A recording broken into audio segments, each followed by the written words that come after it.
Good morning students. Today we are going to discuss about power of a lens. What is power of a lens? Power of lens is defined as it is the ability of the lens to converge or diverge the incident beam of light falling on it. So convergence takes place in case of convex lens and divergence takes place in case of concave lens. Now let us consider on what pattern the power of lens depends here. See here, I will take two convex lenses. One convex lens having the short focal length and another convex lens having the large focal length. I will consider two convex lenses here. One convex lens having the short focal length. Short focal length means here the distance between principal focus and optical center is small. Then another lens having the large focal length. See here, it is a principal focus from the optical center. It has a large focal length. Compared to these two diagrams, I will take it is F1 and it is F2. Here F2 is greater than F1. So where there is a more convergence of light, in case of first lens or in case of second lens. See, the incident ray parallel to the principal axis falls on the lens now. After refraction, the refracted ray meet at a point. That point is called principal focus. Supposed to be there is no lens. The incident ray should be passed straight without any deviation, without any refraction. Okay. Because of lens, the light bends from its incident path. So, if the focal length is short, there is a more bending of light from its incident path. That means power of lens is maximum. If there is a more convergence of light from its incident path, the light bends more. Then the power of lens is maximum. When the power of lens is maximum, only when the focal length of the lens is short.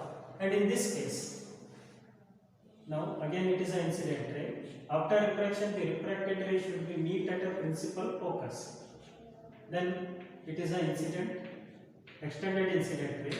Then there is a less convergence of, or there is a less bending of light from its incident path because the focal length is large.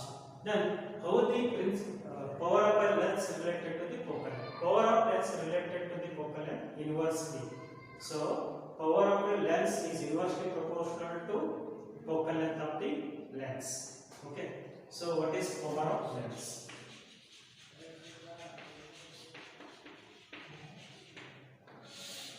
Power of lens is dependence, or it is the ability of the lens.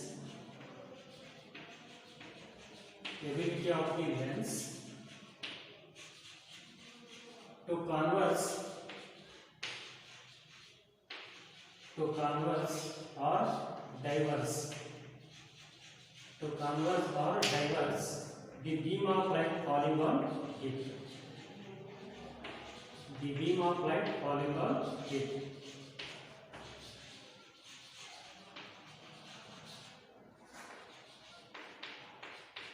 So in which case there is a more convergence of light. More convergence means here the more bending of light from its incident path.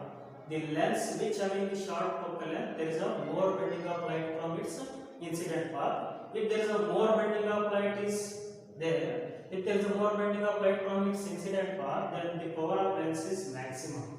Here power of lens is maximum. But here compared to this one, here power of lens is minimum. Okay. Then, and also we can define the power of lens as power of lens is a reciprocal of focal length of the lens. Power of lens is equal to 1 by f. If focal length is short, then power of lens is maximum because there is a more convergence of light from its incident path. Okay. So already I drawn two diagrams I showed here. There is a more bending of light from its incident path, but here there is a less bending of light from its incident path.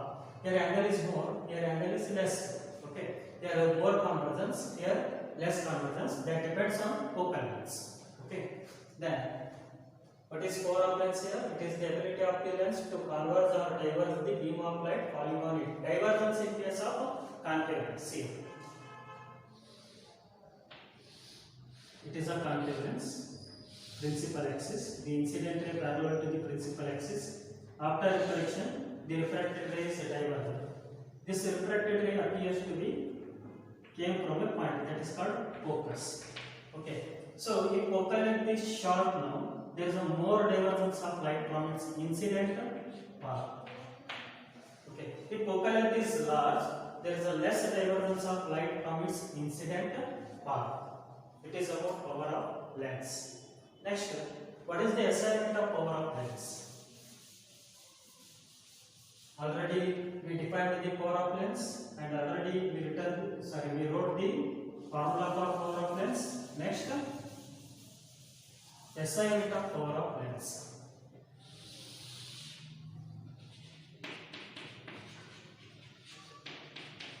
Assignment of power of lens is diopter. It is represented by capital D. So what is a diopter here? One diopter is nothing but it is the power of lens of a focal length 1 meter. So power of lens is said to be 1 diopter of the focal length of lens 1 meter. Okay, it is a diopter. Then 1 diopter is nothing but per meter. Then when the power of lens is said to be 1 diopter, power of lens is said to be 1 diopter if its focal length is how much? 1 meter. Power of the lens is said to be 1 diopter. Is said to be 1 diopter if its focal length, which means here lens focal length. If its focal length is 1 meter.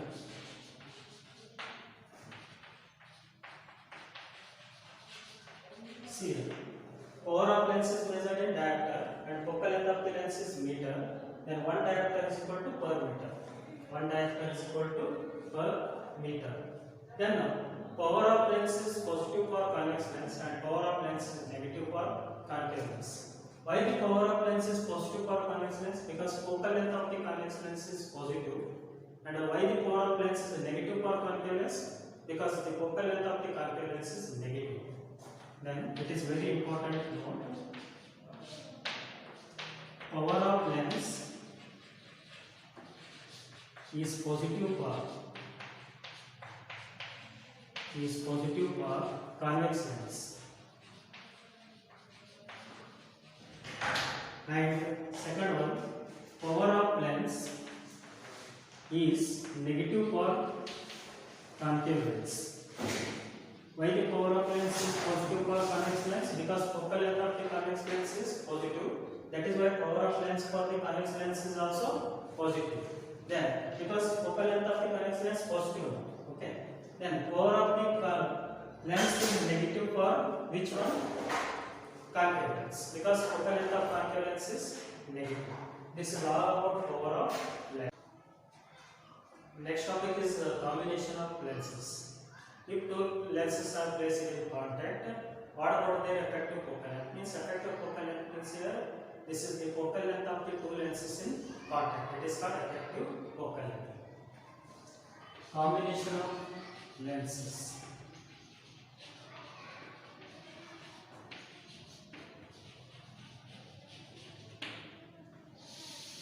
Consider two thin convex lenses placed in contact with each other.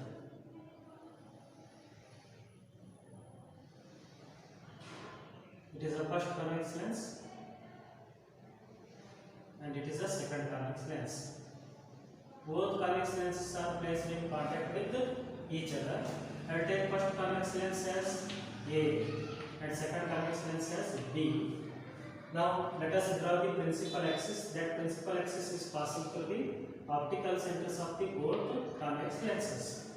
Next, let us consider there is a point object placed on the principal axis beyond the first lens.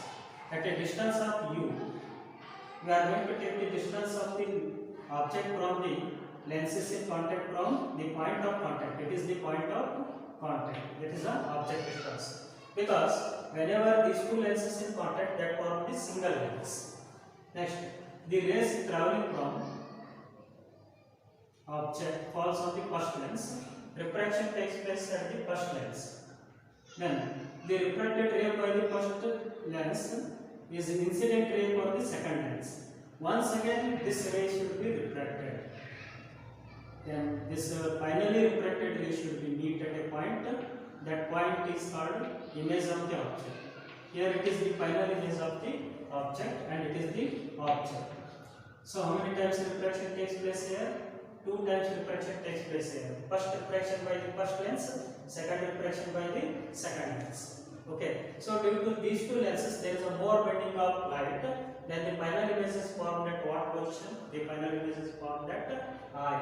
So if there is no second lens, where the image is formed? The image is formed at I1. Let us assume the second lens is absent. Only first lens is there. So due to the first lens, the image is formed at what position? I1. But we are going to observe this I1 through this second lens. Means for the second lens, I1 acts as a object, virtual object. Then what is the distance of the final image from the lenses in contact? That is V. Then distance of the image formed by the first lens in the absence of second lens. That is I1. So that I1 can be taken from the point of contact, that is V1. That distance can be taken as V1. It is a V1. Okay. So now let us derive the derivation. Consider two lenses in contact. Consider two thin convex lenses. Two thin convex lenses in contact. As shown in the figure.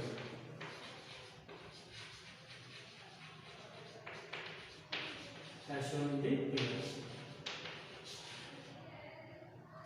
Then the first lens of focal length f1 forms the image at I1. Okay. What is the first lens now? Let us assume second lens is absent. The first lens forms the image I1. The first lens of focal length f1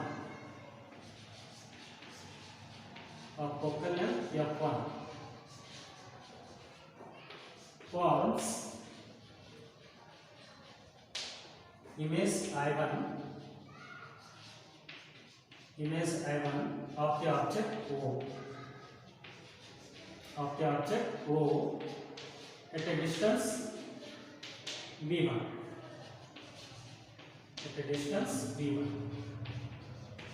See here. First lens of focal length f1. What is the focal length of first lens? That is f1. Forms image I1 of the object O at a distance of V1. Let us assume second lens is absent. Okay. So by using lens formula. What about lens formula? I already know that lens formula. That is 1 by V minus 1 by U equal to 1 by F. So 1 by V means here it is a 1 by image distance. What is the image distance for the first lens? That is V1. 1 by V1. And for the first lens, what is the object distance? That is O. So the object distance is U. Distance of O from the point of contact, that is U. That is 1 by U. Is equal to, what is the focal length of first lens? That is 1 by F1. It is, I will take equation number 1. Then the image formed by the first lens acts as an object for the second lens, because we are going to observe this image formed by the first lens through the second lens. When we are going to observe the image formed by the first lens through the second lens, for the second lens, this image I1 acts as a virtual object. Okay. For the second lens of focal length,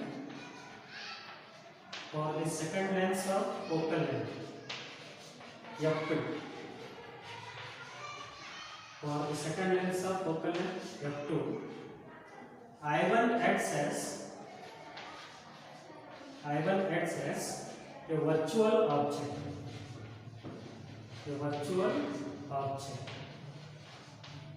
Okay, virtual object, and hence the second lens forms the final image at the eye, and hence the final image is formed at eye. Image is formed at eye.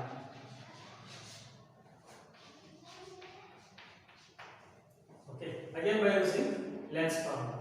What about lens formula? Using lens formula for the second lens, we are going to use the lens formula. So, what is the image distance for second lens? That is V. That is V. And what is the object distance for the second lens? That is V1. Because I1 acts as the virtual object for the second lens. Because this I1 is formed due to first lens. Once again, we are going to observe this I1 through the second lens. For the second lens, I1 acts as a virtual object. Then 1 by image distance minus 1 by object distance equal to 1 by focal length. 1 by image distance is 1 by V. 1 by object distance for the second lens, that is 1 by V1, equal to 1 by the focal length of the second lens, that is 1 by F2. It is equation number 2. Then adding equations 1 and 2, we will get the equivalent focal length or effective focal length of two lenses in contact.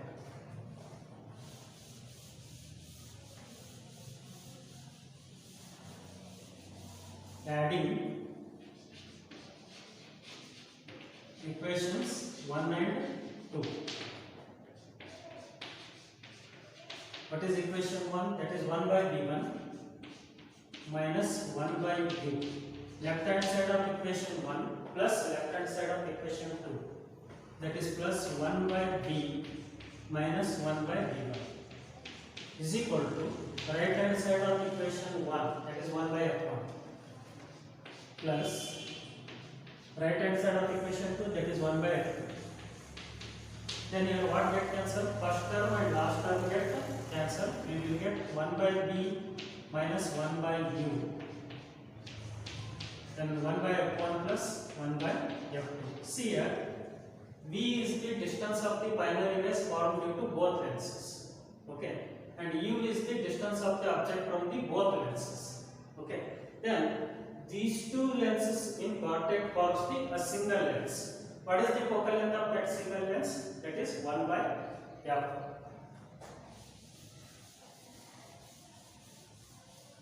Two lenses in contact behaves as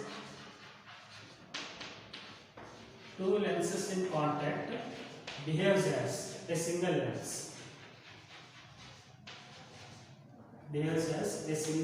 lens. Then we can write the 1 by F is equal to 1 by V minus 1 by U for the single lens, because these two lenses in contact forms a single lens. Okay. So what is the object distance for the single lens? That is U. And what is the image distance for the single lens? That is V. Then we can write 1 by F is equal to 1 by F1 plus 1 by F2. Then what is 1 by F here? It is the lens formula used for the two lenses in contact. That is 1 by F is equal to 1 by V minus 1 by U, because if two lenses in contact, they behave as a single lens. So that single lens forms the image distance, image that forms the image at a distance V, and object distance is U. That is 1 by F is equal to 1 by V minus 1 by U. What is F here? Where F is effective focal length of two lenses in contact.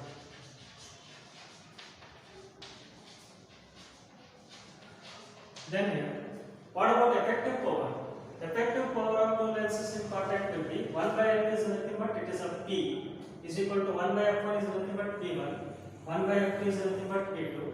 Then the effective power of the two lenses in contact is equal to P1 plus P2, means power of lens increase here. Power of lens increases because more convergence of light.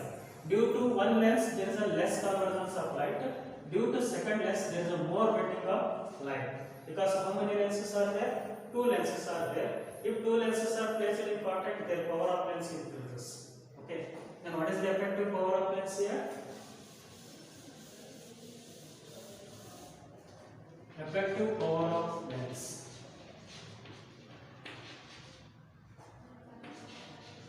Effective power of combination of lenses.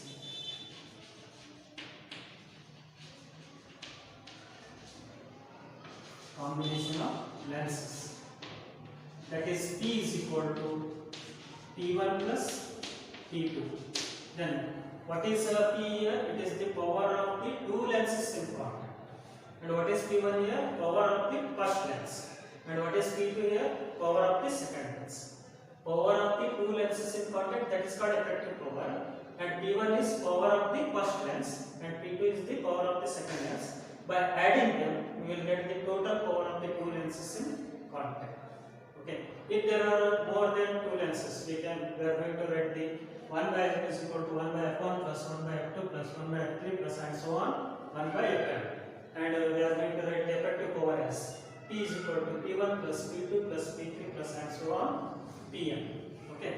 Then if convex lens and concave lens both are placed in contact, we are going to take 1 by f1 minus 1 by f2 because the convex lens having positive focal length and the concave lens having negative focal length. While solving the problems, we are going to use the sign conventions. Okay. This derivation is very important for your theory exam.